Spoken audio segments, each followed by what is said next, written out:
Questo è quello che rimane della zeolite Mira, dove noi abbiamo lavorato per più di 30 anni e adesso siamo qua fuori. Oggi la zeolite Mira è deserta, a nulla è servita la protesta messa in atto lo scorso anno dai lavoratori. Un anno fa eravamo sopra la terrazza di fronte a noi che appunto portavamo avanti la nostra iniziativa e lotta per recuperare il lavoro che abbiamo perso. La zeolite Mira ex Miralanza chiude definitivamente i battenti. Dal prossimo settembre altri 33 dipendenti perderanno il lavoro.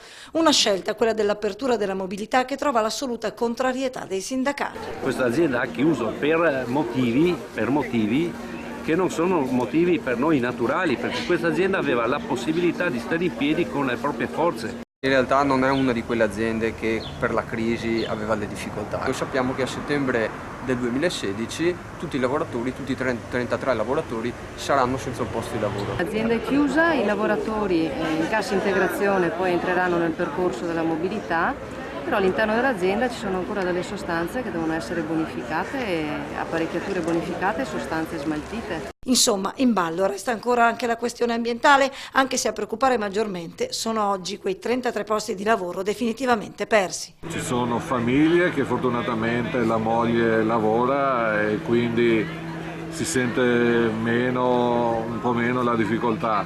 La nostra età, tra che non abbiamo esperienze varie, che abbiamo solo fabbrica, e c'è sempre scuse per dire no, non te mi servi, no, non te mi servi, non siamo né in pensione, niente, ne manca ancora al minimo 10 anni, cosa che andiamo a fare? Adesso a settembre finisce la cassa integrazione e dopo possiamo imbalire al vento, ecco.